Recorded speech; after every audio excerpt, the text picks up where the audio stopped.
네, 성경 데살로니가전서 5장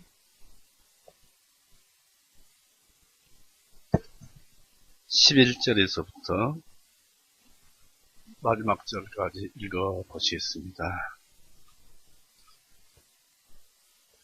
데살로니가전서 5장 11절에서 마지막 절까지입니다. 291페이지입니다. 신약.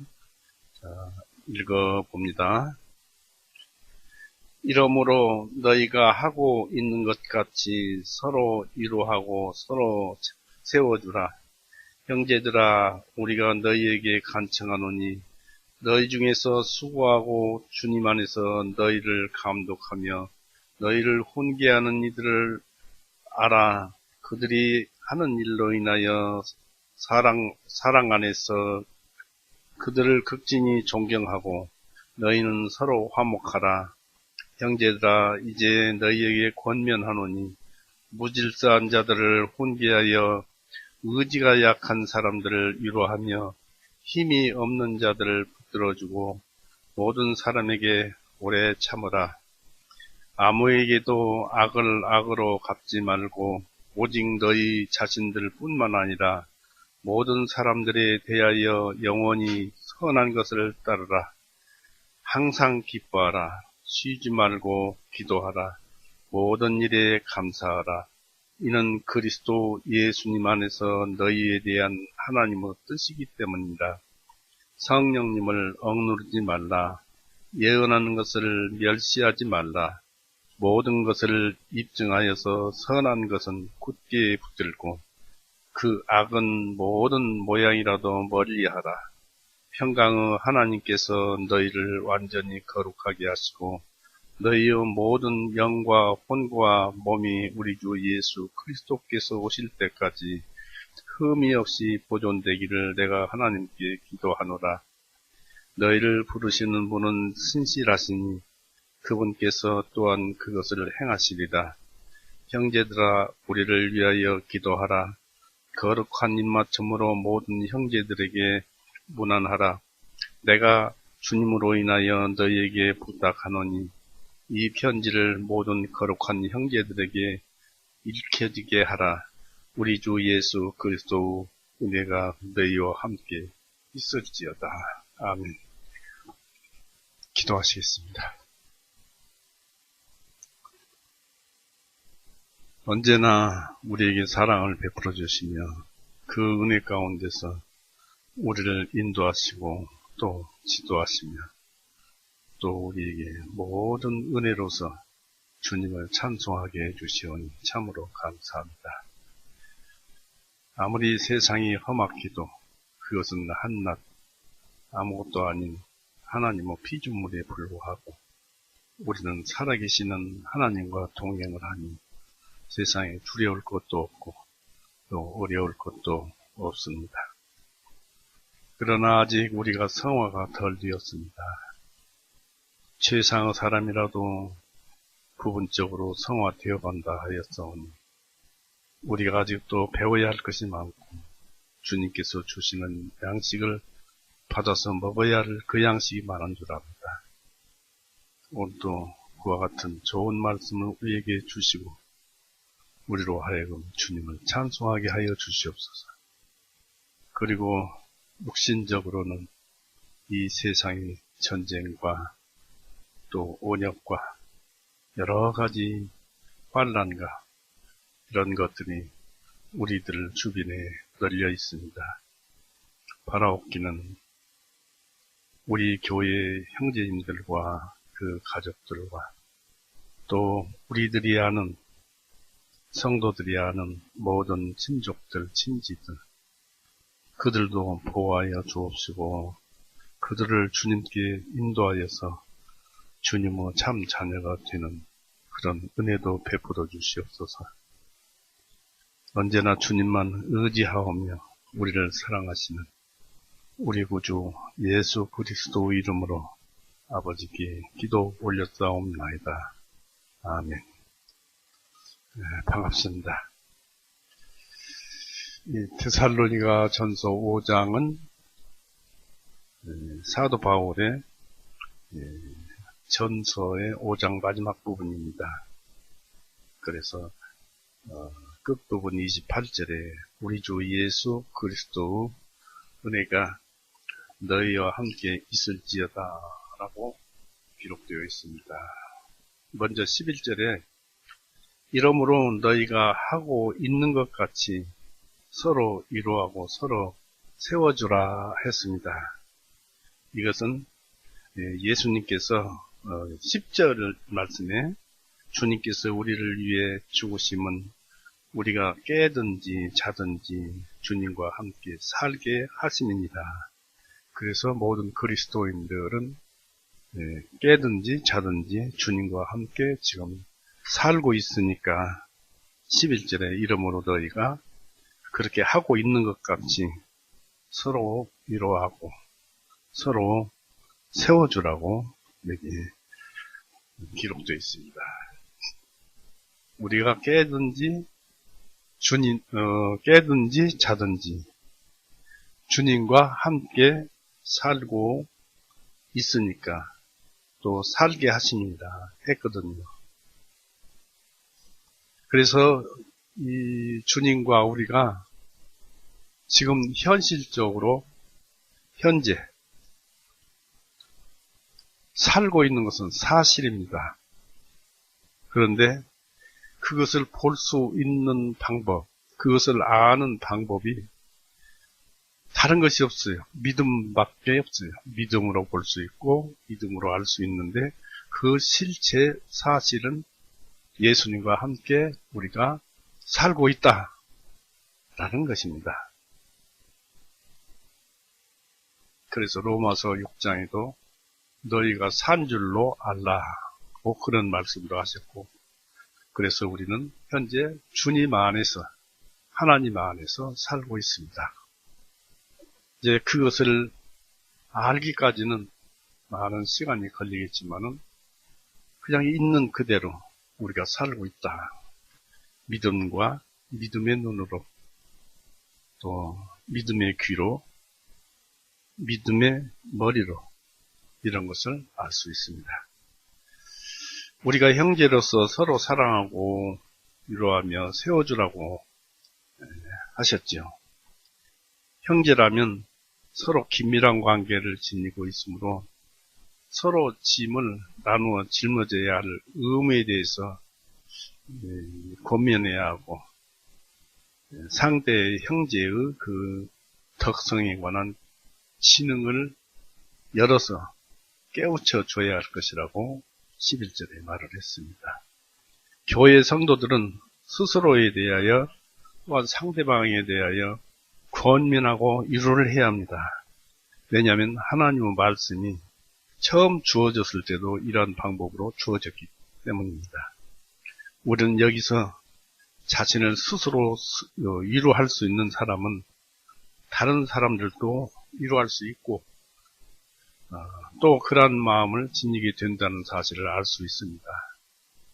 우리 자신을 위로하거나 다른 사람을 위로하는 방법은 위로자나 위로를 받는 자가 다 말씀과 심령이 하나가 되어서 권면을 받아야 합니다. 왜냐하면 말씀이 말에 있지 않고 능력에 있기 때문에 그렇습니다. 그래서 능력과 능력이 대화를 나누는 것이 말과 말이 대화를 나누는 것은 빈소리입니다. 그래서 고린도전서 4장 20절을 보면은 말씀이 말에 있지 않고 능력이 있다 하셨고 고린도 후서 6장 한번 보십시오.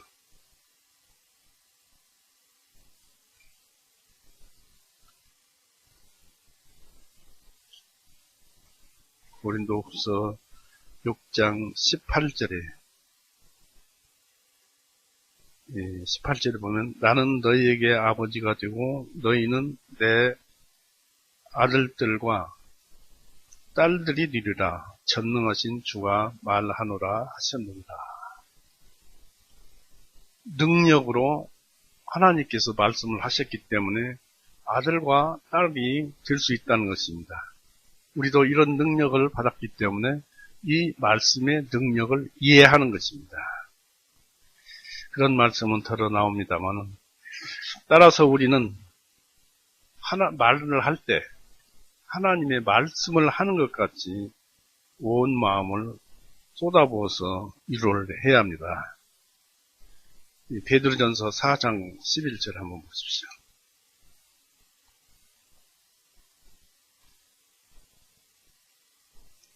(4장 11절에) 만일 누가 말하려거든 하나님의 말씀을 하는 것 같이 말하고, 누가 섬기려거든 하나님께서 주시는 능력으로 하는 것 같이 하라. 이것은 모든 일에서 하나님께서 예수 그리스도를 통하여 영광을 받으시게 하려 합니다.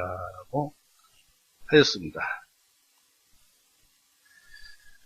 즉 무엇이냐면, 우리가 말을 하면은 하나님의 말을 지금 내가 옮기는 것 같이 해야 한다는 얘기입니다.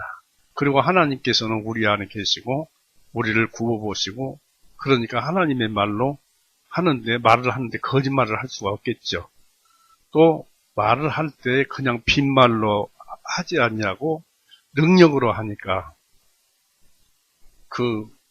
얼마나 정직하고 신실하겠습니까? 그리고 누가 섬기려거든 하나님께서 주는 능력으로 하는 것 같이 하라고 했습니다. 내가 도와주는 것이 내 힘으로 도와주는 것이 아니고 하나님께서 그 형제를 도와준다. 그리고 내가 도와주는 것이 하나님께서 실상은 형제를 도와주는 것이다. 라고 여기에서 이제 말을 하면서 하나님이 도와주시는 것 같이 하라고 했습니다. 우리는 이런 것에서 이제 주의를 해서 가인과 같이 되지 말아야 합니다. 가인은 내가 내 형제를 지키는 자니까 하였습니다. 그래서 우리는 서로 짐을 나누어서 져야만 합니다. 그렇게 하는 것이 그리스도의 법, 곧 사랑이죠. 사랑을 성취하는 것이기 때문입니다. 이 교인들은 서로가 서로의 덕성을 증진시키고자 힘써야 합니다. 서로 덕을 세우기를 힘쓰라는 로마서 14장 19절 말씀이 있습니다. 그 말씀에 의해서 이 그리스도인들은 서로가 함께 영적인 집을 구성하고 있는 살아있는 그 돌드림으로 서로 상대방의 은혜의 역사를 증진시킴으로써 전체 교회의 유익을 중진시키기 위해서 노력해야 할 것입니다. 그러니까 이렇게 하려면은 우리가 이제 식사 때라든지 잠시 쉬는 시간이라든지 이럴 때 주님의 말씀으로 복음으로 교제를 하는 것이 여러분의 덕성을 깨워주고 또 그로 인해서 하나님을 더 알고 가깝게 가는 그런 시간이 되게 하라는 것입니다. 우리가 어떻게 하면 내가 교제하는 사람의 특성을 증진시킬 수 있을까를 연구하는 것은 우리 각자의 의무입니다. 피부에 닿는 것이 현실이듯이 영혼에 닿는 것은 더더욱 현실적인 것입니다. 그건 사실입니다. 그것은 어떻게 알 수 있나요?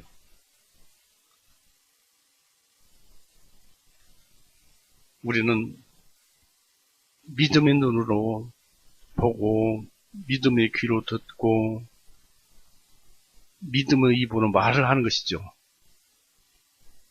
이것이 사실이에요.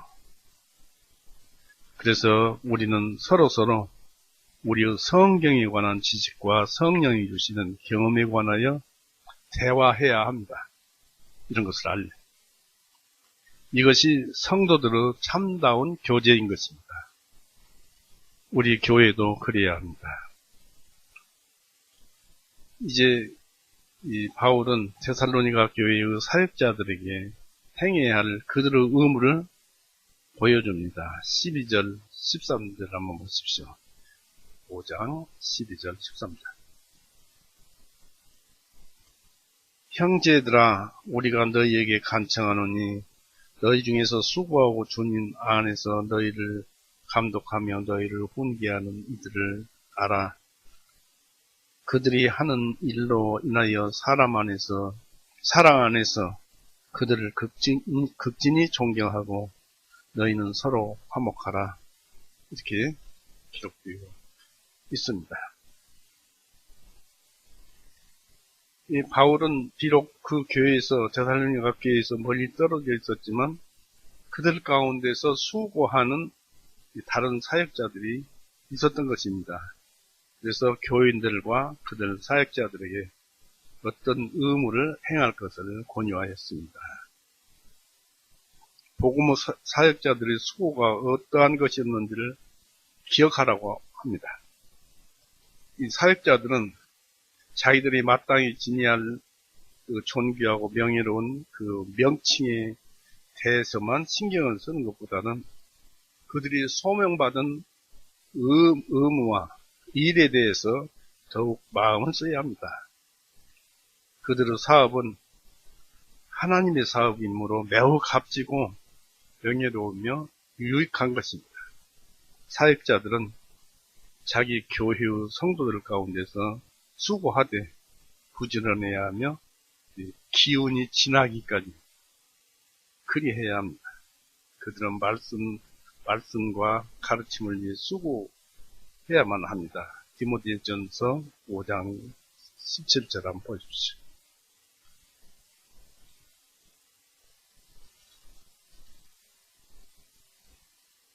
디모데전서 5장 17절. 잘 다스리는 장로들을 2배나 존경하되 특별히 말씀과 교리에 수고하는 장로들에게 그러할 것입니다. 하였습니다. 이 사역자들은 수고하는 자로 인식되어야 할 것이며 무의도식하는 자로 여겨져서는 안 될 것입니다. 또 사역자들은 성도들과 더불어 수고해야 하고 교인을 인도하고 덕성을 증진시키며 가르치는 일에 부지런해야 합니다. 또 사역자들은 자기 성도들을 잘 지도해야 합니다. 그런 내용이 아까 읽어본 디모데전서 5장 17절에 기록되어 있죠. 그리고 사역자들은 지도하되 가혹하게 하지 말고 주님의 사랑 안에서 지도해야 합니다. 또 사역자들은 잠시 동안만 있을 사람처럼 책임감 없이 행해서는 안 됩니다. 다만 성도들에게 좋은 본보기가 됨으로써 영적인 입장에서 지도해야 합니다. 또한 사역자는 세상의 통치자들과는 상반되고 그리스도 법, 곧 사랑에 의해서 교인을 지도해야만 하는 입장이 있는 것입니다. 이런 사실은 그들의 직무와 모든 수고의 목적을 암시하여 줍니다. 즉 그들은 봉사하며 주님의 영광을 위해서 수고를 해야 합니다. 또 사역자들은 교인을 경성시켜야 합니다. 즉 스스로 깨닫고 자기 자신을 되살펴 보도록 해야 한다, 그런 얘기입니다. 공개적으로 할 뿐만 아니라, 그런 가르침을 공개적으로 할 뿐만 아니라 기회가 닿는 대로 개인적으로도 자기 성도들을 권유해야 합니다. 사역자들은 교인을 선을 행하도록 훈육해야 하고 잘못을 저질렀을 때 다시 거기에 빠지지 않도록 가르쳐야 합니다. 또한 교인들에게는 좋은 상담자가 될 뿐만 아니라 교인들을 각성하게 하고 그들이 처해 있는 그 위험에 대해서 그것이 어떤 것인가 알려주고 경고하고 잘못이나 또는 잘못되기 쉬운 것을 교정하고 제도하는 것이 사역자들의 의무입니다. 이 사역자들을 위한 성도들의 의무가 있습니다. 이제는 사역자들을 위한 성도들의 의무는 곧 사역자와 교인들 사이에는 상호간에 의무가 있습니다. 만약 사역자들이 교인들 가운데서 마땅히 수고해야 한다면 교인들은 자기 사역자들을 알아야 합니다.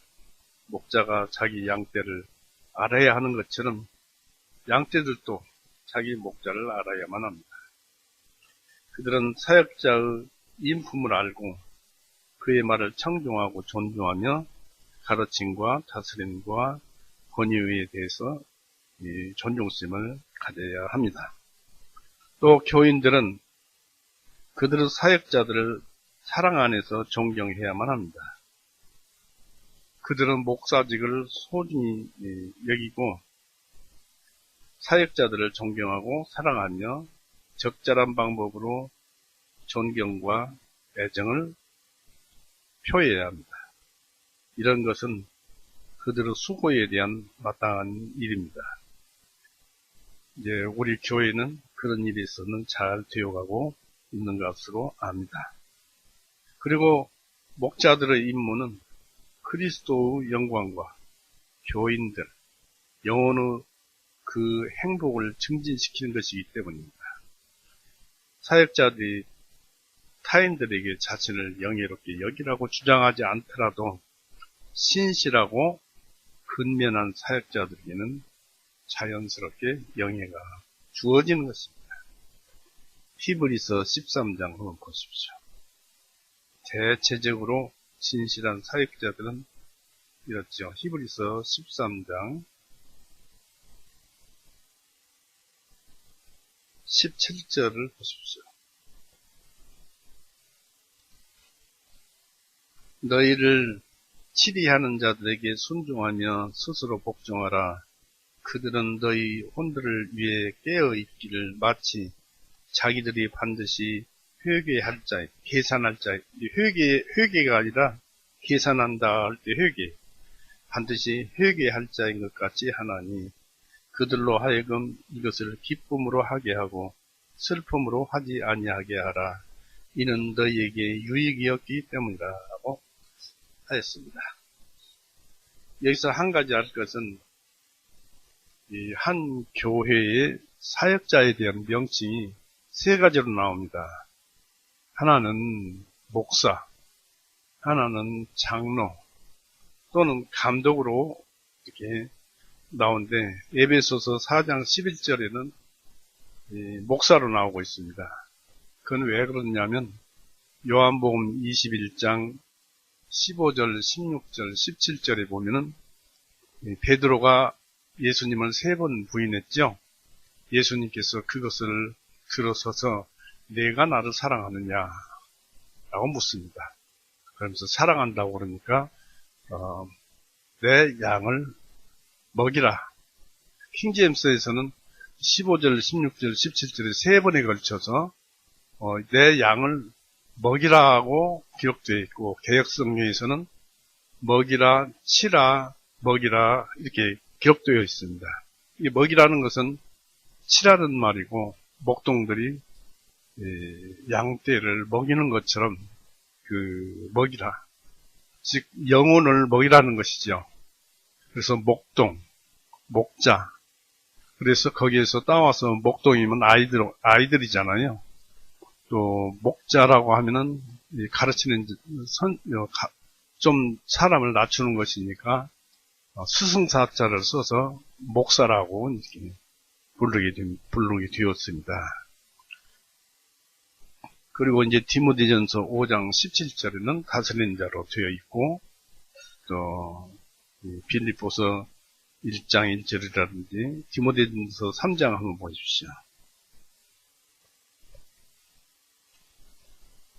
디모데전서 3장 1절 참되도다 이 말이여 만일 한 사람이 감독의 직분을 원한다면 선한 일을 사모한다 함이로다. 그런즉 감독은 반드시 비난받을 것이 없으며 한 아내의 남편이어야 하며 깨어있고 선한 행실을 가지며 예의 바르고 나그네들을 대접하기를 좋아하고 가르치기를 잘하며. 그래서 감독이라고 했습니다. 우리의 목사를 감독이라고도 하고 가르친다고 해서 교사라고도 하고, 또 다스린다고 해서 장로라고도 하고, 또 말씀을 먹인다고 해서 목사라고 합니다. 그러나 이제 대체적으로 교회에서는 목사로 불리고 있죠. 이제 그건 그렇다고 하고요. 이 바울은 그리스도인 상호 간의 의무에 대해서 여러 가지를 권고했습니다. 너희는 서로 화목하라고 13절에 얘기했죠. 어떤 사람은 사역자와 교인들 간에 어떤 경우에 있어서든지 의견 충돌이 일어나거나 그것이 지속되어서는 안 된다는 뜻으로 본다고 합니다. 서로 화목하라.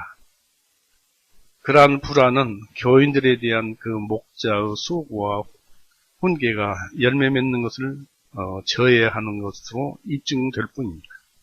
그리고 교인들 간에는 상호 간에 일어날 수 있고 또 지속될 수 있는 어떤 의견 차이라도 일어나지 않도록 최선을 다함으로써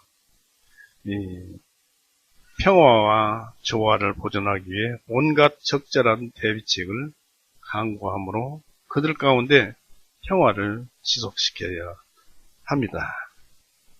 왜 교회에서는 그런 문제들이 일어나느냐면 신앙이 어떤 사람은 젖을 먹는 신앙이고 어떤 사람은 단단한 식물을 먹는 신앙이고 그렇습니다. 빌립보서 3장 한번 보십시오.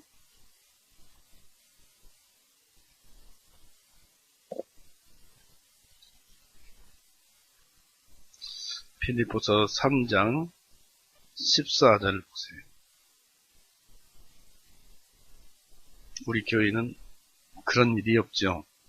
그러나 일반 교회에서는 성경을 조금 알면은 그 대단한 것으로 알고 그냥 자기를 높입니다만은 실상 그 사람은 성경을 모르는 것입니다. 14절에 내가 그리스도 예수님 안에서 하나님의 고귀하신 부르심의 그 상을 받으려고 표대를 향해 달려가노라. 그러므로 누구든지 완전한 자들은 다 이렇게 생각하라. 만일 어떤 일에 너희가 다르게 생각한다 할지라도 하나님께서는 이것도 너희에게 계시해 주시리라. 그럼에도 불구하고 이미 우리가 어디에 이르렀든지 같은 규칙에 의해 행하고 같은 것을 생각해야 하리라. 그 안에서 신앙생활을 하는 것인데 우리 성도들이 성경을 다 모르잖아요. 또 어떤 사람은 이 구절을 이해하고 또 어떤 성도는 다른 구절을 이해하는데 서로 똑같이 다 알 수 없잖아요. 그러지만 하나님께서 기다리라는 것입니다. 기다리면 이것도 가르쳐 주시다. 그래서 만일 어떤 일에 너희가 다르게 생각한다 할지라도 하나님께서는 이것도 너희에게 계시해 주시다. 알려주시다는 얘기입니다. 히브리서 5장 한번 보십시오.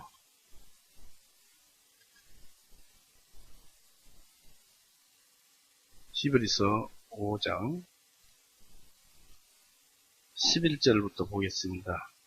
11절에 멜기세덱이 관하여는 우리가 한 말이 많으나 너희가 듣는 것이 둔함으로 설명하기 어려우니라. 이는 시간으로 보면 너희가 마땅히 교사들이 되었어야 함에도 불구하고 또 한 번 하나님의 말씀의 초보 원리가 무엇인지 누군가가 너희들에게 가르쳐야 하기 때문이니 너희가 젖을 필요로 하고 하는 자여 단단한 음식을 필요로 하는 자들이 되어 있지 아니함이라. 이는 젖을 사용하는 자마다 의의 말씀에 능숙하지 못한 자나 그가 어린아이이기 때문이요. 그러나 단단한 음식은 장성한 자들의 것이니 큰 그들은 자기의 감각들을 단련시킴으로써 활용하여 선과 악을 분별하는 자들입니다. 이렇게 해서 이제 이렇게 젖을 먹는 신앙, 단단한 것을 먹는 신앙, 즉 성경 말씀 깨닫기의 정도를 나타내는 것이죠. 그래서 좀 모른다고 해서 저 성도 그것도 몰라 저것도 몰라 라고 하면은 하나님께서 가만 놔두지 않는다고 혼내준다고 합니다. 로마서 14장 한번 보세요. 로마서 14장 1절서부터 봅니다. 믿음이 연약한 자를 너희가 받아들이되 그가 의심하는 것들에 대하여 논쟁하지 말라. 이는 어떤 사람은 모든 것들을 먹을 믿음이 있으되 다른 사람은 연약하여 채소만 먹기 때문이라. 먹는 자는 먹지 아니하는 자를 업신여기지 말고 먹지 아니하는 자는 먹는 자를 판단하지 말라. 이는 하나님께서 그를 받으셨기 때문이라. 구원시켜줄 때 다 받아들였답니다. 다른 사람의 종을 판단하는 너는 누구냐? 그가 서거나 넘어지는 것은 자기의 주인에게 있나니 참으로 그가 세움을 받게 된 것은 하나님께서 그를 서게 할 수 있으시기 때문이라 했습니다. 이처럼 우리가 믿음이 연약하다고 또 믿음이 크다고 구분해서 교회 안에서 어떤 언론이 좀 달라서는 안 된다. 하나님께서 다 구원시켜준 형제 자매들은 아니냐라고 하나님께서 얘기를 합니다. 믿음이 연약하다고 믿음이 큰 자가 믿음이 연약한 성도를 멸시하면 하나님께서 바라보십니다. 왜 그러느냐고 하나님께서 눈을 크게 뜨고 바라보십니다. 그 다음에 이제 이 14절을 보십시오. 디모데전서. 데살로니가전서 5장 14절. 형제들아 이제 너희에게 권면하노니 무질서한 자들을, 이것을 개역성경에는 규모 없는 자들, 무질서한 자들, 규모 없는 자들을 훈계하여 의지가 약한 자들을 위로하며 힘이 없는 자들을 붙들어주고 모든 사람에게 오래 참으라고 했습니다. 어떤 사회에도 무질서하게 살아가는 자들이 있기 마련입니다. 그들은 자기의 상태를 무시하고 행동합니다. 그런 사람들은 경고하고 타이르는 것은 이 사역자의 의무일 뿐만 아니라 모든 그리스도인의 의무이기도 합니다. 규모 없는 자들은 죄에 대해서 경책을 받아야 하고 그에게 직면한 위험에 대해서 경고를 받아야 하고 또한 그들이 자신들의 영혼에 가하는 상해에 대해서 분명히 경계를 받아야 합니다. 또한 그들의 행위로 인한 타인에게 끼치는 해로움에 대해서도 경계를 받아야 합니다. 이 바울은 더하여서 의지가 약한 자들을 위로하며 힘도 없는 자들을 붙들어주고 모든 사람에게 오래 참으라고 14절에 말을 했지요. 이 귀절은 소심하고 마음이 약한 사람이나 낙심한 자와 슬퍼하는 심령을 가진 자들을 위해서 쓰여진 말씀입니다. 어떤 사람은 고난과 상해와 손실을 입을 것이라는 생각으로 낙심하며 또 비굴하게 되고 고난을 두려워하거나 그런 사람은 용기를 북돋아 주어야 합니다.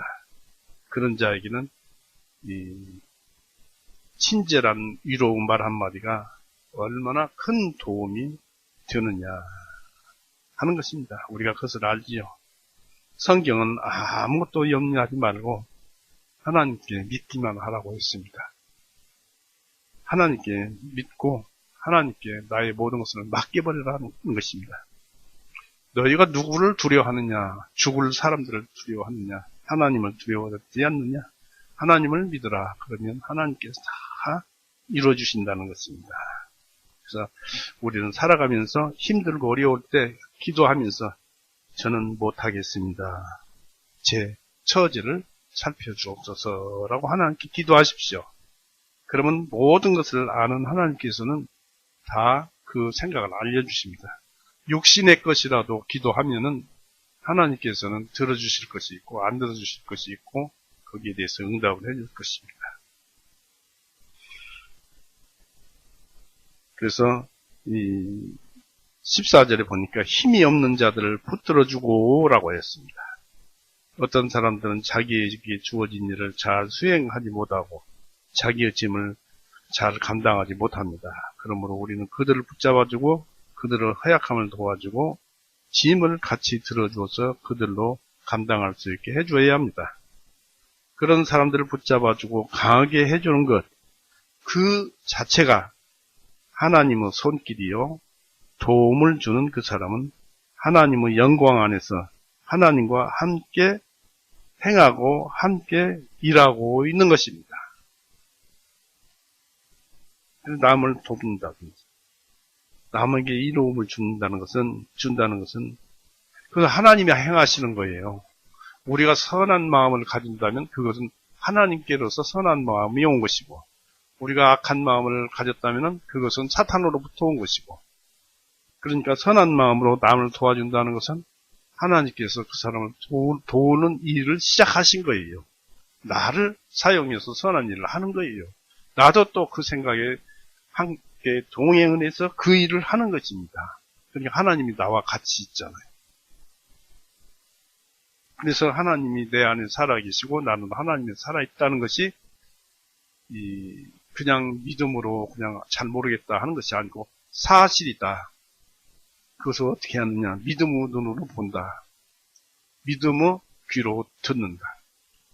또 믿음의 머리로 안다는 것입니다. 믿음의 혼으로 안다는 것입니다. 그러나 천국에 들어가면 그냥 다 알게 되니까 믿음도 소용없지언지 그때 가서는. 이 모든 사람에게 오래 참으라고 이제 했죠. 14절에. 우리가 참는 것이 하나님의 손길이요. 참는 것이 하나님의 영광인데, 참고 있다면 그는 그 안에 하나님 안에 동행하고 있는 것입니다. 하나님은 오래 참으시는 분. 이처럼 우리는 참고 용서해야 합니다. 만일 분쟁이나 상해의 조짐이 일어나려 하면은 참아야 하고 우리의 분노를 억눌러 이겨야 합니다.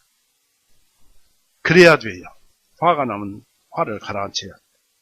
적어도 우리는 우리의 분노를 절제하는데 실패해서는 안 됩니다. 이 의무는 비록 상대가 선하든지 악하든지 귀하든지 천하든지를 불구하고 절제해야 합니다. 또한 우리의 요구나 기대를 너무 강조해서도 안 됩니다. 또한 우리의 울분을 폭발시키거나 우리의 짐에 대해서 무겁다고 불평해서도 안 될 것입니다. 하나님께 힘들면 얘기하면 됩니다. 다만 모든 일에 최선을 다하고 모든 사람을 좋게 생각하도록 애써야 합니다. 미워하고 싫어한다고 생각하는 순간 저 사람이 싫다, 밉다라고 미워하고 싫어한다고 생각하는 순간 그 사람은 사단의 손아귀에 들어있는 거예요. 죄에게 정복되는 것이기 때문입니다. 죄의 노예가 되어버렸어요. 미워하고 싫어한다고 그런 마음을 가질 때 그렇습니다. 그래서 아무에게도 악을 악으로 갚지 말라고 15절에 그랬죠. 15절에 아무에게도 악을 악으로 갚지 말고 오직 너희 자신들 뿐만 아니라 모든 사람들에 대하여 영원히 선한 것을 따르라 했습니다. 될 수 있으면 분노나 이런 것들을 참아야 합니다. 죄 속에 있기 때문에 그렇습니다. 항상 선을 따르라. 죄 사함 받은 우리는 어떻게 하면 우리 의무를 다하고 하나님을 기쁘시게 할 수 있는지 늘 연구해야 합니다. 타인들이 우리에게 선으로 대하든지 악으로 대하든지 어떤 환경에서든지 그렇게 하고자 노력을 해야 합니다. 우리는 타인의 행복을 보태주는 도구여야 합니다. 해를 끼치면 죄 가운데 살잖아요. 즉 타인에게 자비를 베풀어야 합니다. 기회가 닿는 대로 행해야 합니다. 갈라디아서 6장 한번 보십시오.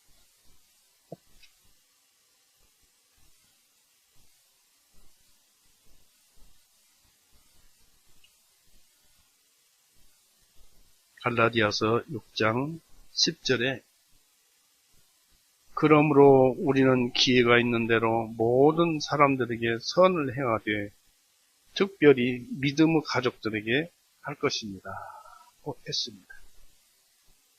그래서 우리가 서로 교제의 중요성을 여기서 또 알게 됩니다. 이제 이 사도 바울은 16절에서 22절 말씀으로 여러 가지를 권면하였습니다. 16절에서 22절 보십시오. 항상 기뻐하라. 쉬지 말고 기도하라. 모든 일에 감사하라. 이는 그리스도 예수님 안에서 너희에 대한 하나님의 뜻이기 때문이다. 뜻이기 때문이다. 성령님을 억누르지 말라. 예언하는 것을 멸시하지 말라.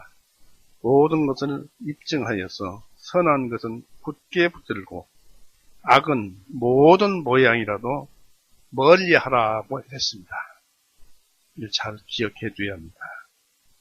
이 말씀은 우리가 기억하기 쉽게 되어 있으면서도 우리 심령과 생활의 그 지침으로서 대단히 유익한 짤막한 여러 가지 권면들을 보여주고 있습니다. 왜냐하면 이 의무들은 대단히 중요하기 때문입니다. 우리 신앙생활의 지침으로 보면 좋겠습니다. 우리는 이 권면들이 어떻게 연결되고 있는지를 상고해보고 유기적으로 이해해야 합니다. 16절에서 22절 말씀이 서로 유기적으로 이렇게 되어 있다. 따로따로 분리할 것이 아니라는 얘기입니다. 항상 기뻐하라고 했죠. 16절. 이 말씀은 영적인 기쁨에 관한 말씀입니다. 왜냐하면 세상적 위로에 대한 기쁨에 대해서는 그것을 그냥 싫다고 하지는 말되, 즉 세상적 기쁨에 대해서는 기뻐하기는 하되 기뻐하지 않는 것처럼 자제해야 하기 때문입니다. 우리는 이 세상에서 오래 살기를 기대하거나 전생애를 세상적 기쁨으로 채우고자 기대해서는 안 됩니다. 그러나 만약 우리가 하나님 안에서 기뻐한다면 우리는 그 기쁨을 더욱 확대시켜야 합니다. 하나님 안에서 우리의 기쁨은 충만해야 할 것입니다. 하나님 안에서 기쁨을 누리지 못한다면 그것은 우리의 잘못입니다. 성경을 읽고 말씀을 듣고 할 때 그 말씀 속에서 우리는 무엇인가를 깨달고 알아서 심령에서 찬송과 기쁨이 나오지 못한다면 우리 각자의 잘못이다 이것입니다. 설령 우리가 세상적인 일로 슬픔을 당한다 해도 그래도 우리는 항상 기뻐할 수 있어야 합니다. 고린도후서 6장 한번 보십시오.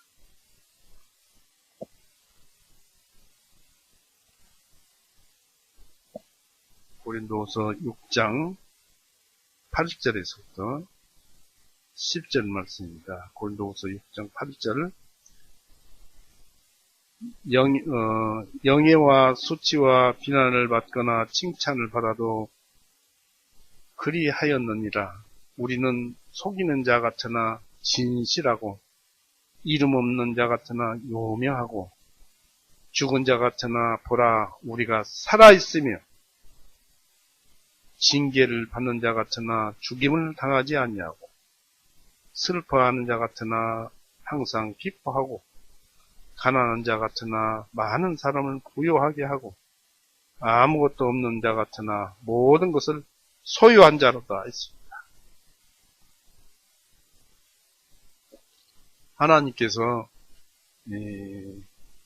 흙으로 아담을 만드시고 생기를 불어넣으시니 그가 혼이 되니라 했습니다. 하나님은 생명이세요. 생명 그 자체입니다. 때문에 하나님께서 생명을 주지 않으면 살아있을 것이 아무도 없어요. 그래서 이 식물도 생명을 주니까 살아있고, 짐승들도 생명을 주니까 혼이 활동을 하고 육신을 먹게 하기 위해서 활동을 하잖아요.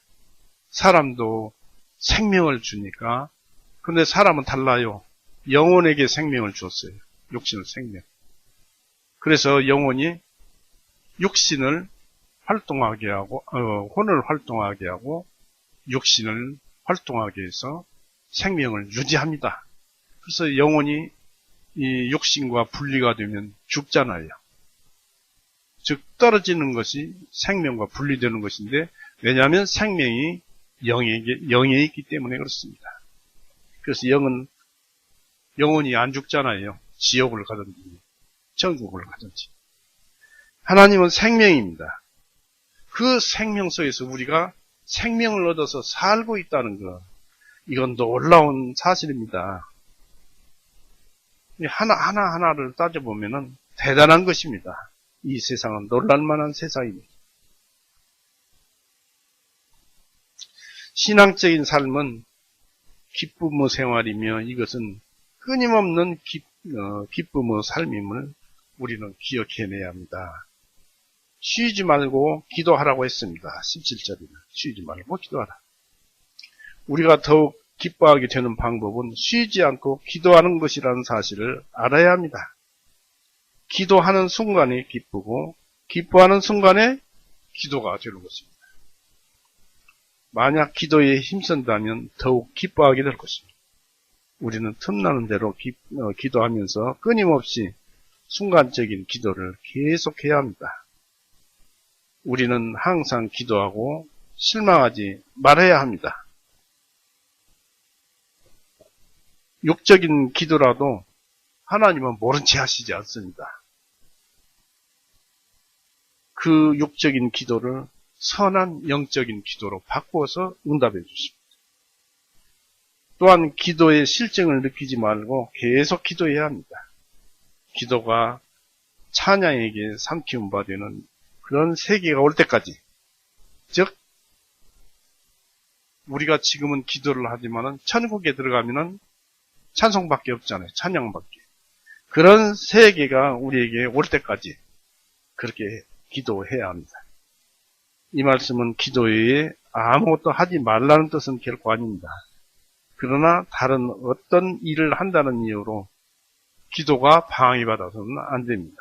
어떤 일을 하든지 먼저 기도부터 해야. 그 다음에 18절에 모든 일에 감사하라. 범사에 감사하라는 것입니다. 모든 일에 감사하라. 범사에 감사하라. 만약 우리가 쉬지 않고 기도한다면 모든 일에 있어서 감사해야 할 이유를 발견하게 될 것입니다. 우리가 간구함으로 모든 요구하는 말을 하나님께 알려야 하듯이, 하나님께 말을 해서 알려야 하듯이, 또한 우리는 감사를 생략해서도 안 됩니다. 뭐 이것저것 이루어 주셨는데, 하나님께서 주셨는데 하나님께 고맙다고 감사하다고 그런 일도 안 하면 안 되잖아요. 그런데 우리가 기도하고 난 뒤에 당장은 안 이루어졌는데 며칠 있다 보니까 그것이 이루어진 것을 알 수 있어요. 그럴 때 하나님께 감사합니다. 이것을 이루어주셔서 감사합니다 하고 기도하자는 얘기입니다. 빌립보서 4장 한번 보십시오.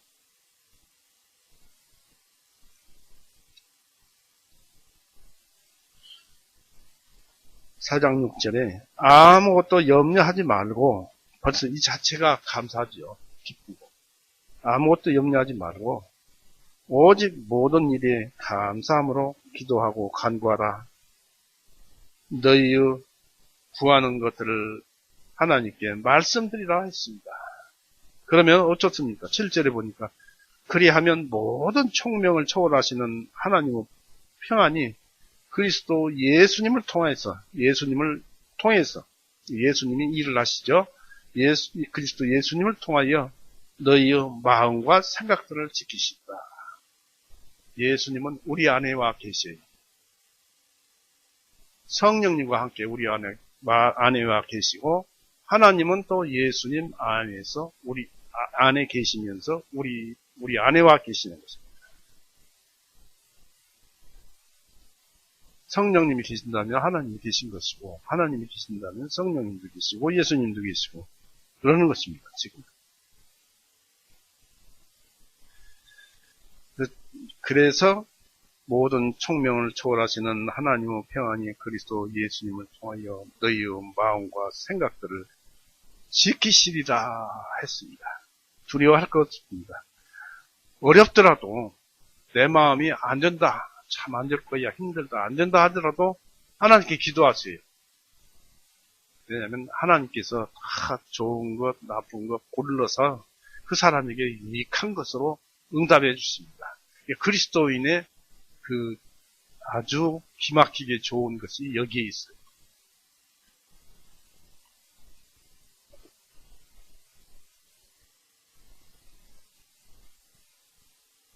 우리는 어떤 상황에서도 감사를 드려야 합니다.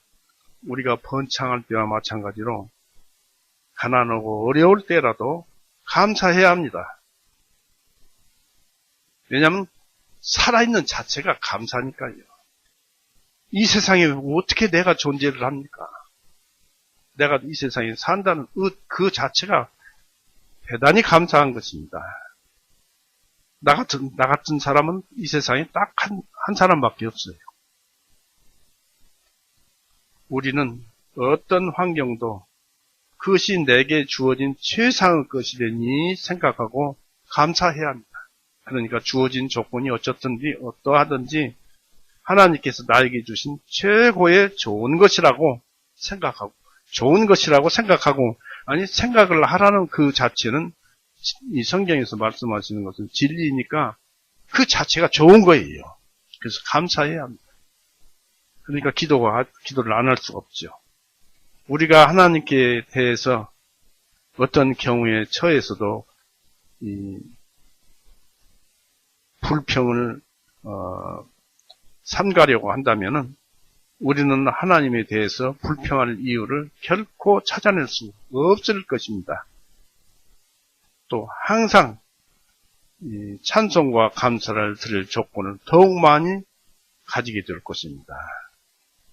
이 바울은 우리가 감사하는 것이 예수님 안에서 너희에 대한 하나님의 뜻이기 때문이라고 하였습니다. 그러니까 하나님께 감사 기도하는 것이 실질적으로는 하나님이 원하시는 뜻이라는 얘기죠. 우리는 예수님 안에서 하나님이 우리와 화해하려 하심에 대해서 감사해야 합니다. 예수님으로 인해서 우리 모든 죄가 용서되었는데 하나님은 그 사실을 우리가 믿고 죄사함을 받아서 비로소 우리와 하나님이 화해되는 것. 그래서 하나님께서 그렇게 화해하시려고 하는 것을 감사해야 한다는 것입니다. 하나님께서 나 모르겠다 하면은 아무리 예수님께서 피 흘리고 죽으셨다 해도 죄사함이 있을 수 없습니다. 그러나 예수님께서 그렇게 피 흘리고 죽으셨기 때문에 모든 죄가 용서된다는 그 하나님의 말씀 한 말씀, 회전하는 그림자도 없고 변할 수도 없는 영원한 말씀 때문에 그 말씀에서 알아볼 수 있는 것은 하나님께서 죄 짓는 인간들하고 화해하시려고 한다는 것을 우리가 알 수가 있습니다. 그래서 감사해야 합니다. 그것에 대해서. 이 하나님은 그리스도 안에서 또한 예수님을 통해서 예수님을 위해서 우리로 더욱 기뻐하시며 범사에 감사하도록 명령을 하십니다. 감사는 하나님을 기쁘시게 해드리는 일입니다.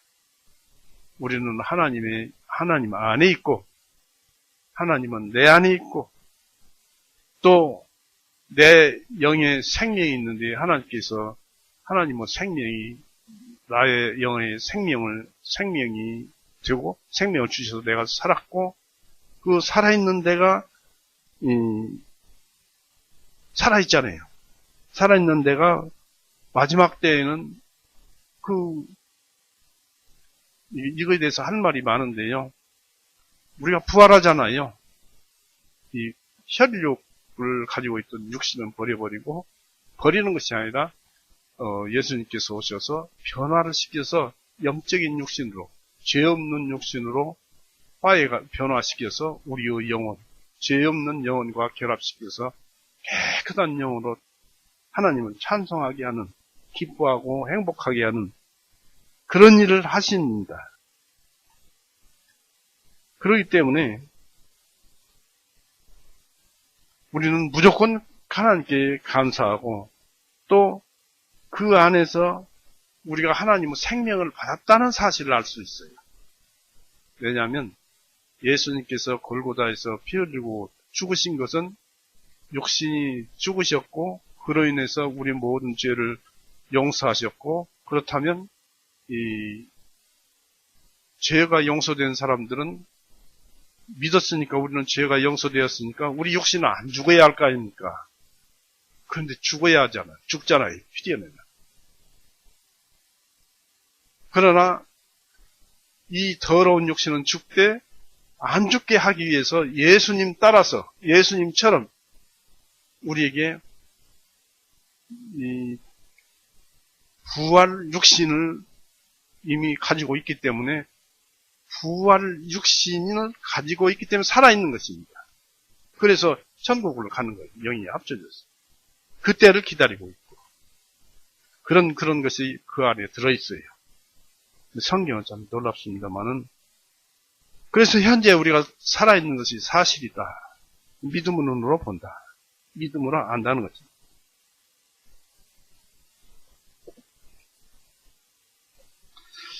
그리고 이제 이 19절에는 성령님을 억누르지 말라고 했습니다. 왜냐하면 우리의 약함을 도우시며 기도와 감사 가운데서 우리를 도와주시는 분이 바로 은혜와 간구의 성령이기 때문입니다.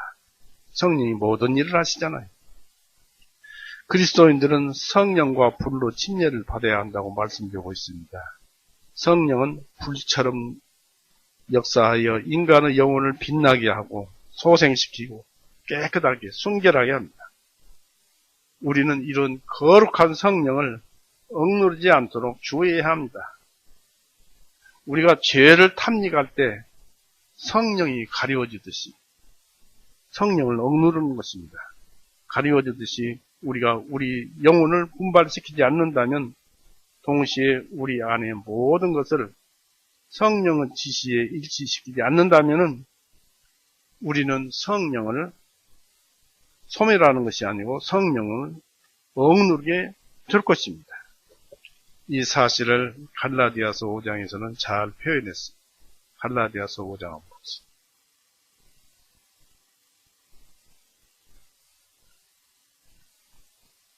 갈라디아서 5장 16절에서부터 봅니다.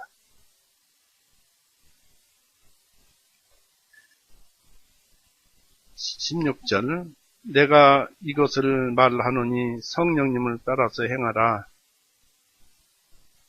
말씀을 따라라. 말씀의 능력을 따라서 행하라. 그런 뜻이죠. 성령님을 따라서 행하라. 그리하면 너희가 육신의 정욕을 이루지 아니하리라. 이는 육신은 성령님을 거슬러 욕심을 부리고 성령님은 육신을 거스르기 때문이니 이 둘이 서로 대적함으로 너희가 하려는 것을 하지 못하게 하려 함이니라. 그러나 만일은 너희가 성령님의 인도하심을 받으면 너희는 율법 아래 있지 아니하니라 했습니다. 여기서 보니까 육신과 성령님이 서로 대적해서 거슬려서 싸우는 거예요. 대적함으로써. 그런데 우리가 성령님 말씀을 따라서 살면은 육신의 소욕을 눌러버리는 것입니다. 그런데 육신의 생각이 성령님을 따르지 않고 육신의 생각을 따라가게 되면 성령님을 억눌러 버리는 거예요.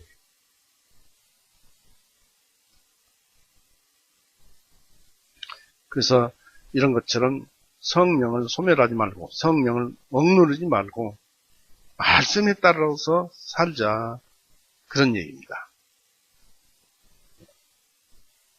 예언하는 것을 그 다음에 이제 20절 보십시오. 이게 이제 이상하게 들릴지 모르는데 20절에 예언하는 것을 멸시하지 말라. 개역성경에도 예언하는 것을 멸시하지 말라라고 했습니다. 우리가 은혜의 방법들을 소홀히 한다면, 즉 그 예언을 무시한다면 우리는 은혜의 성령을 억누르게 됩니다. 예언에 의해서 우리는 말씀에 대한 설교를 이해하게 되고 성경을 해석하고 적용할 수가 있습니다. 그래서 우리는 예언을 멸시하지 말고 존중하고 귀중히 여겨야 할 것입니다. 베드로전서 4장 한번 보십시오. 베드로전서 4장 11절. 만일 누가 말하려거든 하나님의 말씀을 하는 것 같이 말하고 누가 섬기려거든 하나님께서 주시는 능력으로 하는 것 같이 하라. 하나님과 동행하라는 얘기죠. 하나님과 함께하라는 얘기죠. 이것은 모든 일에서 하나님께서 예수 그리스도를 통하여 영광을 받으시게 하려 함이니 그분께 찬양과 주권이 영원 무궁토록 있기를 원하노라. 아멘. 그랬습니다. 자, 여기서 이 예언은 무엇이냐면 지금 제가 말하는 설교가 예언이에요. 또 여러분이 잠깐의 짬을 내고 식사 시간 이후라든지 후에 서로 교제한다든지 서로 대화를 나누고 있지요. 이게 예언이에요. 예언. 구약의 선지자만 예언하는 것이 아니고 신약의 사도들도 예언했지만 성도들도 예언하는 거예요. 그래서 우리는 이 예언에 의해서 성경을 해석하고 이해하고 자꾸 내려져 가면서 성경을 배우는 거예요. 이 예언은 우리의 지식과 은혜, 거룩함과 위로를 더하시기 위해서 하나님이 정하신 그의 법도이기 때문입니다. 하나님께서 모든 사람을 먹이라고 사도들에게 명령했잖아요. 그들은 하나님의 말씀만 하는 것이 아니라 그들의 말도 거기에 들어있지요.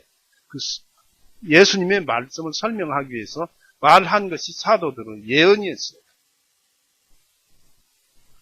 우리는 말씀의 설교가, 즉 예언이 평이하며 사람들의 지혜와 달콤한 요소가 결여되어 있다고 해도 또 우리가 알고 있었던 것 이상의 것을 듣지 못했다고 해도 설교를, 곧 예언을 멸시하지 말아야 합니다.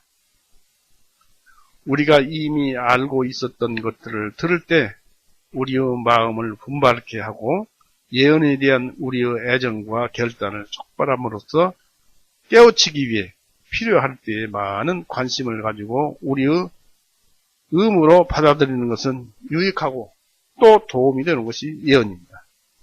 참으로 우리가 실질적으로 겪어본 자요, 그런 맛을 많이 본 사람이 전데, 참으로 이 구원받은 자의 신심에서, 진실한 신앙심에서, 신심에서 나오는 말은 처음 구원받고 처음 입교한 자라도 그 입에서 나오는 예수님의 소리는 노랫소리 같아요. 노랫소리 같아요.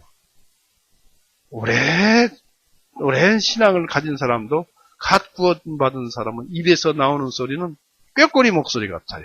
참 듣기 좋습니다. 그거 신기해요. 노랫소리같이 참 우리에게는 기쁘고 즐겁고 그렇습니다. 이 예언은 찾아봅시다. 로마서 몇 군데만 찾아보겠습니다. 로마서 12장 6절.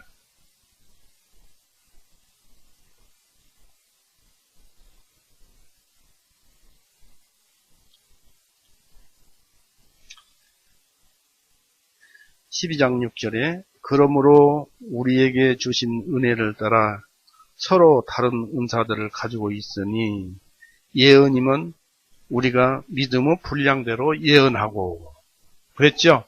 우리가 아는 대로 교제하고 설교하고 아는 대로만, 믿음대로만. 사도행전에도 또 나와 있습니다만 이런 말씀, 고린도전서 한번 더 봅시다. 이 예언이라는 낱말이 사도행전에서 계시록까지 33번이나 기록되어 있어요.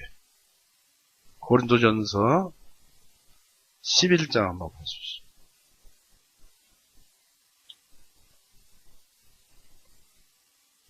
11장 4절 5절. 모든 남자는 머리 위에 무엇을 쓰고 기도하거나 예언을 하면 자기 머리를 수치스럽게 하는 것이니라. 남자는 교회에서 말을 할 때 수건 쓰고 수건을 머리다 쓰고 말하지 말라. 그런 얘기입니다. 그러니까 예언, 다시 읽어보면 모든 남자는 머리 위에 무엇을 쓰고 기도하거나 예언을 하면 자기 머리를 수치스럽게 하는 것입니다. 그러나 모든 여자는 머리 위에 쓰지 아니하고 기도하거나 예언을 하면 그녀의 머리를 수치스럽게 하는 것이니 그 여자는 머리를 밀어버리는 것과 같습니다. 여자도 예언할 수 있죠. 그런데 머리를 써야죠. 머리. 이것을 예언이라고 하는 거예요. 그 다음에 이제 또 데살로니가 전서 한번 봅시다.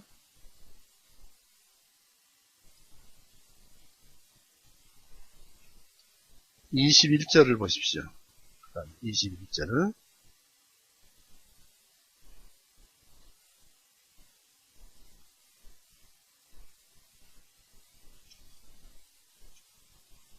21절에 모든 것을 입증하여서 선한 것은 굳게 붙들고 있습니다. 범사에 헤아린다는 것은 필요한 경고입니다. 모든 것을 입증한다. 그러니까 판단한다는 얘기죠. 그래서 선한 것을 굳게 붙들고 있습니다. 그래서 헤아린다는 것은 필요한 경고입니다. 우리가 설교를 평가해야 하지만은 그 설교자에 대한 신뢰도에 의해서 평가하지 말고 그 사람이 잘생겼다, 외모가 좋다, 참 아주 신학 박사다, 아주 성경에 대해서 모르는 것이 없다는 그런 것에 의해서 그 사람을 평가하지 말고 오직 성경의 말씀에 비추어서 평가를 해야 합니다. 올바른 성경 말씀을 하는가에 비해서 평가를 해야 합니다. 우리는 설교자들을 말한 것이 진실인지 아닌지 알기 위해서 성경을 찾아봐야 합니다. 우리는 모든 영을 믿을 것이 아니라 그 영을 시험해 봐야 합니다. 그러나 항상 시험하려는 태도를 취함으로써 마음이 정해지지 않는 채로 머물러서도 안 될 것입니다. 고린도후서 13장 한번 보십시오.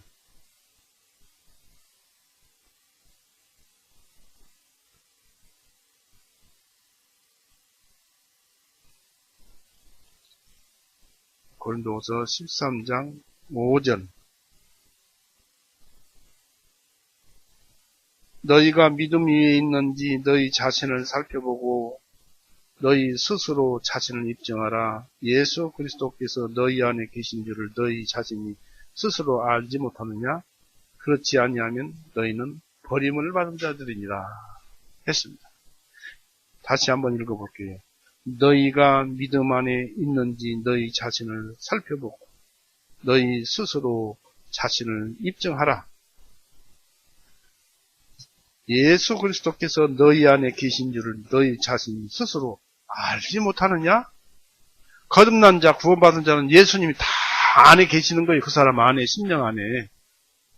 알지 못하느냐? 그렇지 아니하면 너희는 버림을 받은 자들이다. 구원받지 못하고 지옥 가야 할 자들이다. 이런 얘기입니다. 그래서 영을 판단해, 그 영으로 다른 사람의 영을 판단해 보는 것입니다. 또 요한일서 4장 한번 보십시오.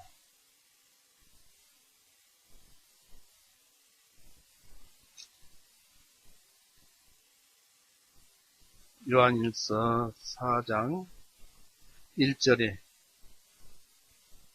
사랑하는 자들아 영마다 다 믿지 말고 오직 그 영들이 하나님께 속하였는지 시험하라. 이는 많은 거짓 선지자들이 세상에 들어왔기 때문이다. 했습니다. 이제서 우리는 영을 판단하고 심판해야 합니다. 영을 판단해 봐야 합니다. 결국 우리는 진리에 확고히 서서 선한 것을 견고히 붙잡아야 합니다. 데살로니가전서 3장 2절에 그렇게 기록되어 있습니다. 우리가 바르고 선하고 진실한 것을 대하여서 만족을 맛볼 때 우리가 혹 예언으로 인해서 어떤 반대와 고난을 만나더라도 진리를 견고히 붙들고 놓쳐서는 안 될 것입니다.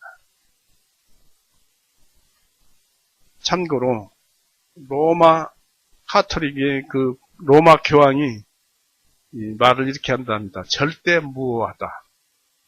즉 자기가 한 말은 하나도 틀림이 없다.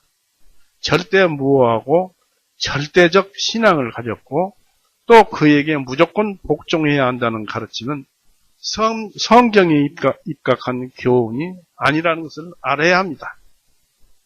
이것으로서 카톨릭의 영을 판단하는 것입니다. 이 교황은 모르는 것이 없다. 잘못하는 것이 없다. 그럼 무조건 복종해야 한다. 그래서 카톨릭은 거기에서 잘못을 분별하는 것입니다. 영이 달라요. 모든 그리스도인들은 이 분별 있는 판단력을 가져야 하고 지각을 사용함으로써 연단을 받아서 선과 악, 참과 거짓을 분별해야 합니다. 히브리서 5장 한번 보십시오. 그러라고 했습니다. 히브리서 5장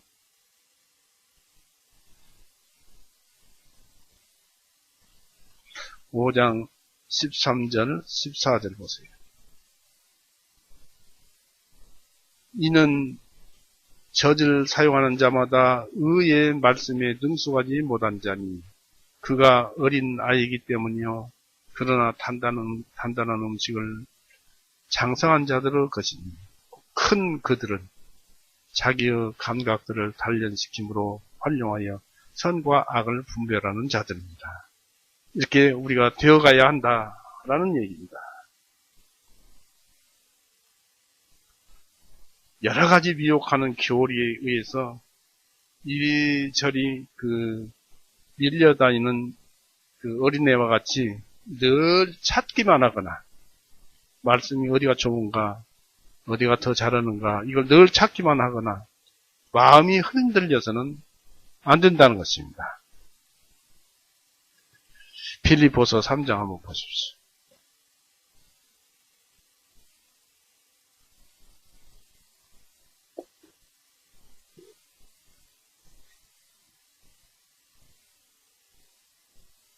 빌립보서 3장 15절 16절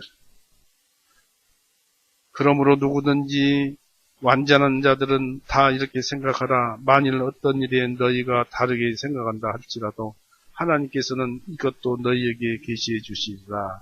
그럼에도 불구하고 이미 우리가 어디 이르렀던지 같은 규칙에 의해 행하고 같은 것을 생각해야 하리라 했습니다.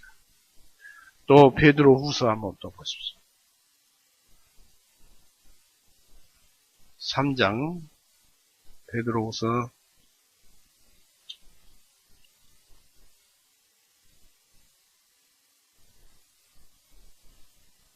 3장 16절 17절 그의 모든 편지들에서도 이런 것에 관하여 말하시되 그 중에 이해하기 어려운 것이 서로 있으니 배우지 못하는 흔들리는 자들이 다른 성경 기록들과 같이 그것도 억지로 풀다가 그들 스스로 멸망에 이르나니 그러므로 사랑하는 자들아 너희가 이것들을 이미 알았은즉 사악한 자들의 잘못에 이끌려 너희 자신을 견고하면서 떨어지지 아니하도록 주의하라. 이것은 구원받은 그 구원의 복음을 굳건히 붙들고 있으면은 스스로 하나님께서 다 알려주신다는 것을 계시에서 알려주신다는 것을 우리에게 가르쳐주고 있는 것입니다. 그리고 이제 그 데살로니가전서 22절 보시면은 악은 모든 모양이라도 버리라고 했습니다. 참 중요한 말씀을 했어요. 5장 22절 악은 모든 모양이라도 멀리하라 했습니다.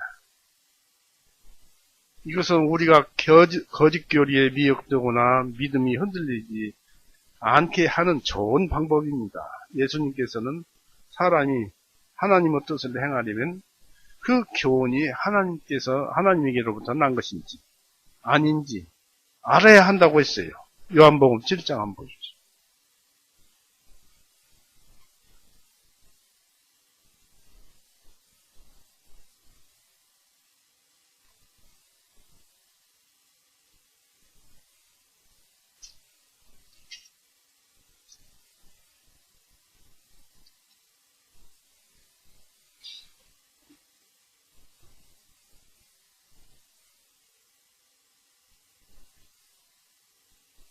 요한복음 7장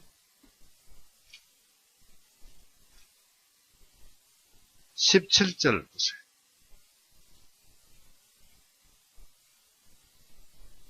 만일 어떤 사람이 그분의 뜻을 행하려 하면 그는 그 교훈이 하나님에게서 난 것인지 아니면 내가 스스로 말하는 것인지 알게 되리라 했습니다.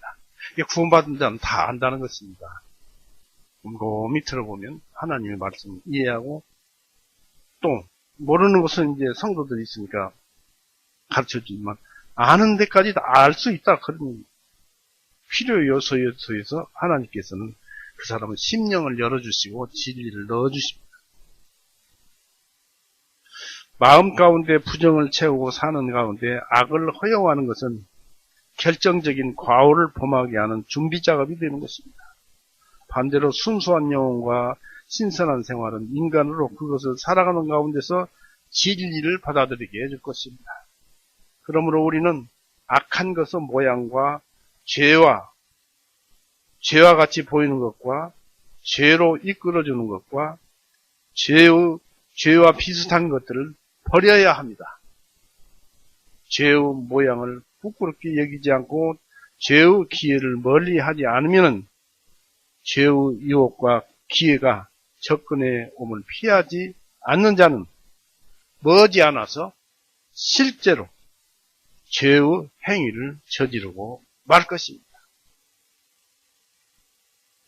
그래서 악은 모양이라도 내버리라.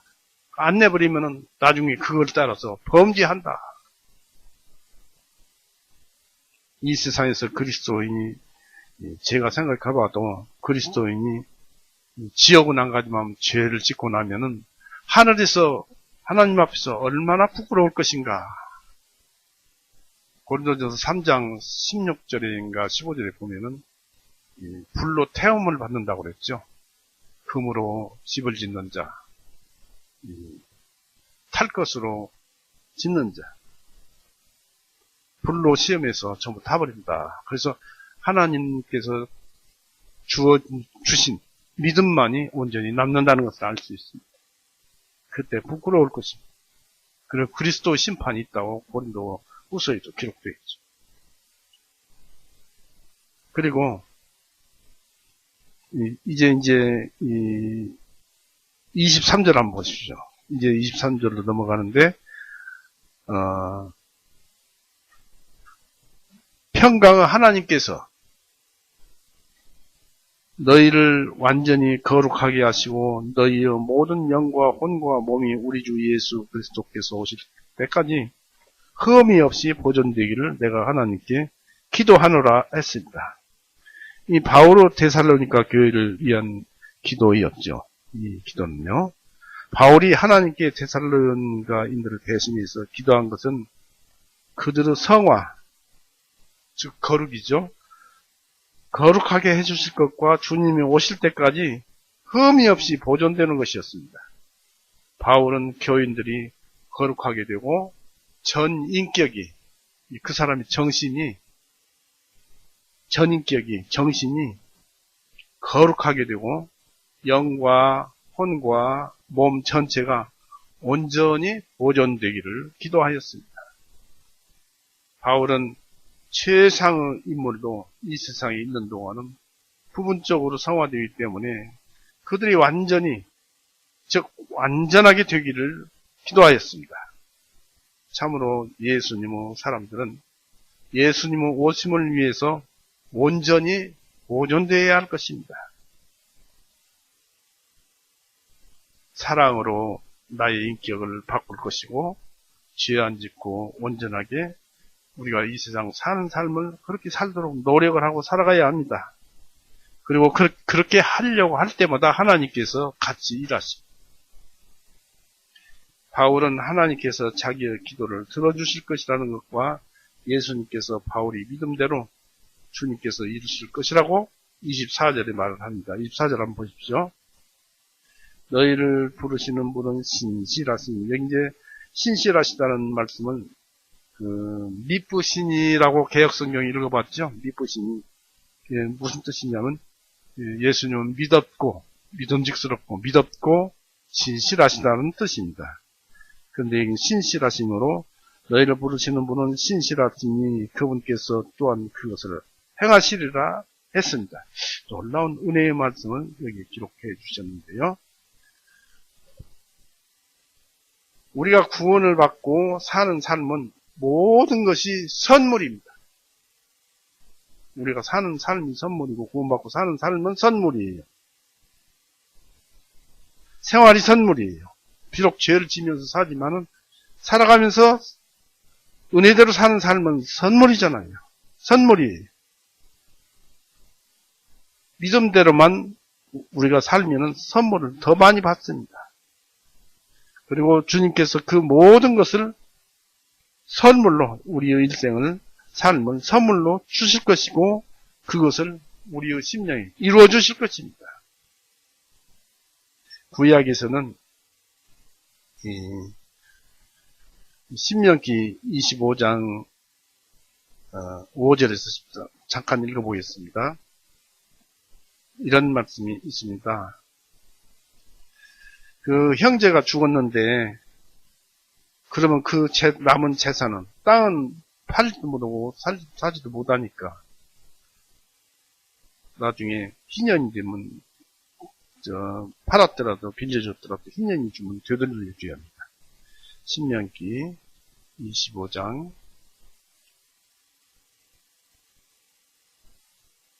5절에서 10절을 읽어보겠습니다.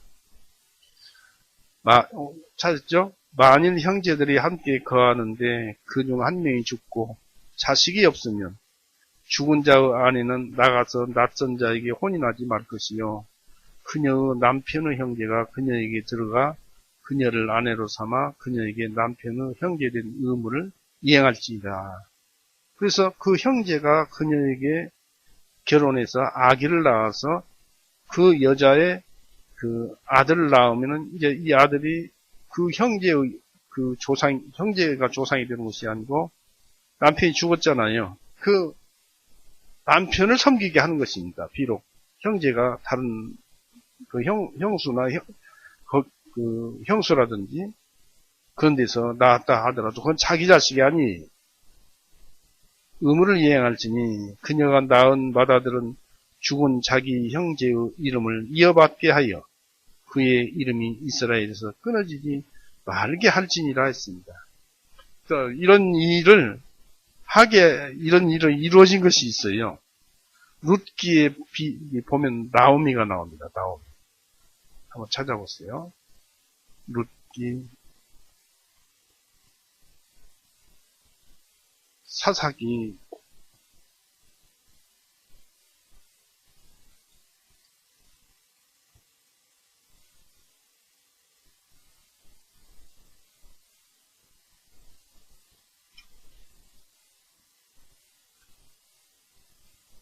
사사기 다음에 사무엘상 후에 룻기 3장에 보십시오.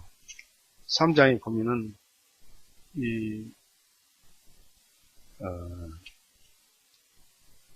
이스라엘에서 먹을 것이 없고 이제 그때 당시에 이제 이스라엘에 가뭄이 들고 황폐해지고 오니까 암몬에 가서 살려고 그쪽으로 갔다가 다 죽고 며느리 하나만 데리고 왔어요. 그 부인이. 그래서 이제 살게 되었는데 그 형제의 땅이 있으니까 아들은 없어요. 그러니까 이 나오미가 자기의 딸을 그 친척되는 사람에게 시집을 보내서 아들을 낳게 해서 자기의 그 대를 잇게 하려고 하는 것이 있습니다. 그래서 그것이 3장 1절 보십시오. 그 후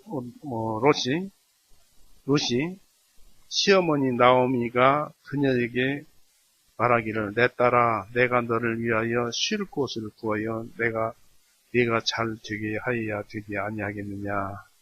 이제 네가 함께 하였던 소녀들을 준 우리의 친족 보아스가 있지 아니하냐. 보라 그가 타작마당에서 밤에 꼬리를 피지다리다. 이 보아스를 통해서 예수님이 또 우리에게 또 내려왔어요. 이게 그 족보가 그래요. 그래서 이 나오미가 이 룻을 그 친족 보아스에게 이제 시집을 보내려고 합니다. 그러니까 이제 이 3장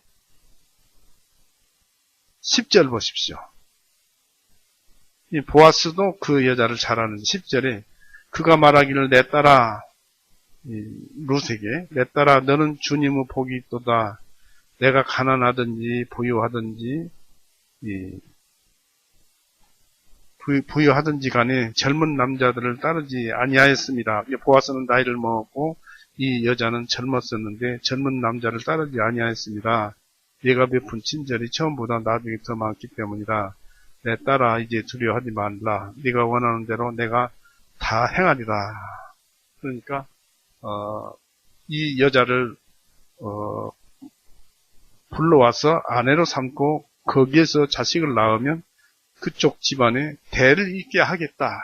그리고 이렇게 대만 잇게 해주는 것이 아니고 이 보아스 재산도 나눠주게 됩니다. 아들에 따라서 똑같이. 그러니까 그것을 하기 싫어하는 사람이 있어요. 자기의 재산을 아들을 낳으면 자기의 재산까지도 나눠줘야 하니까. 그래서 그 가문을 살려줘야 하는 거예요. 그런데 이제 그것을 이제 이 성경에서 기록한 다음에 18절 보십시오. 이제 그런 일들이 이제 기록된다면 18절에 이것이 이제 백미입니다. 17절부터 보십시오. 룻이 말하기를 그가 이 보리 6대를 내게 주며 말하기를 내 시어머니에게 빈손으로 가지 말라 하더이다 하니 그때 시어머니가 말하기를 내 딸아 이 일이 어떻게 될지 내가 알 때까지 조용히 있으라. 이는 그 사람이 이날 그 일을 끝내기까지는 쉬지 아니할 것이기 때문이다. 바로 이 보아스가 여기에서는 그 하나님으로 나오는 것이고 성령님으로 나오는 것이고 예수님으로 나오는 거예요. 다 그분이 우리의 삶을 온전하게 할 때까지는 하나님께서 쉬지 않는다 이런 얘기입니다. 쉬지 않으시고 우리를 위해서 일을 하신다는 얘기입니다. 그러니까 염려할 것도 없어요. 내일이라는 날짜도 하나님께서 우리에게 주시잖아요. 모든 것을 다 준비해 주시잖아요. 필요한 것은 다 주시잖아요. 먹여주시고, 입혀주시고, 다 하잖아요. 24절에, 디모데전서 5장 24절에, 너희를 부르시는 분은 신실하시니, 그분께서 또한 그것을 행하시리라고 했습니다. 구약에서 그림자로 보여주시고, 신약에서 이렇게 하나님께서 그렇게 하실 것이다 라는 것을 우리 주므로서 우리는 하나님만 믿고 따라가는 것입니다. 믿음으로.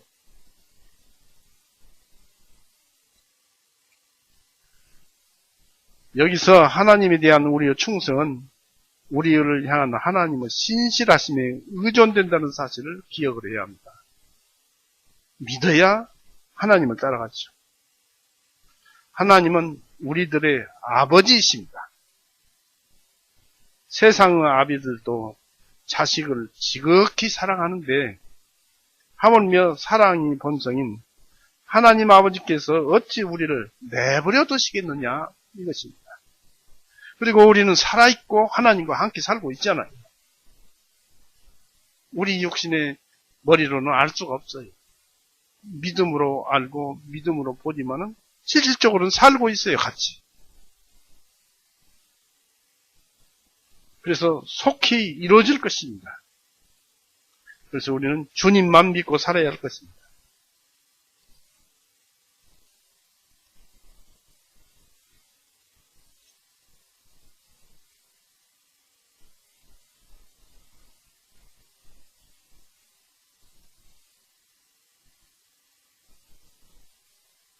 골로새서 3장 3절 한번 보십시오.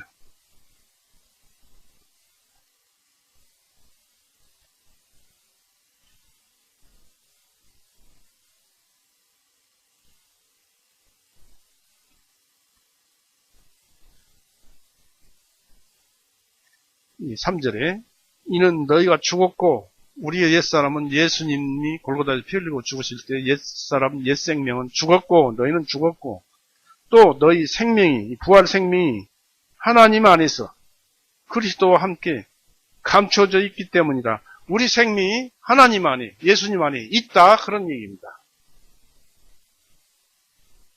함께 살고 있어요.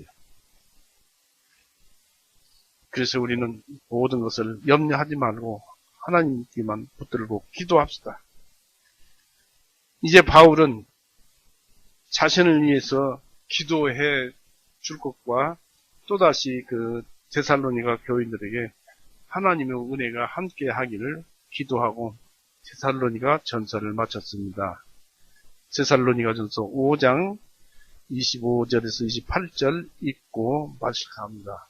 읽어봅니다. 데살로니가 전서 5장 25절 28절 형제들아 우리를 위하여 기도하라. 거룩한 입맞춤으로 모든 형제들에게 문안하라.